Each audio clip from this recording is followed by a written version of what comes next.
Hey everybody, I wanted to try something different and do a little video review of the first episode of the new Pokemon anime. I just finished watching a fan sub version, and I have to say I'm very interested overall. You could probably ultimately skip this episode, all things considered. It just sets up the two new characters, Go and Kohana, that are going to be joining Ash on his adventures, and just kind of reestablishes what Pokemon are, what Pokemon as a series is, that sort of thing.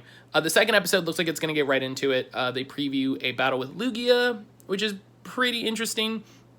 The main conceit of the new season is that Ash and Go are going to be traveling across the different regions and having a bunch of different adventures. That sounds really interesting to me.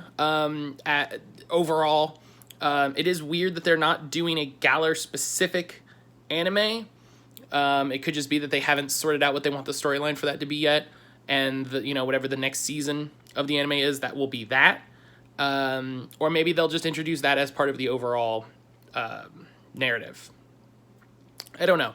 I'm interested overall. I think the Sun and Moon anime really sold me on the sort of modern style of the anime and kind of the modern storytelling they're doing with it. And I can sit down and watch like 20 minutes of an anime. It's not that big a deal.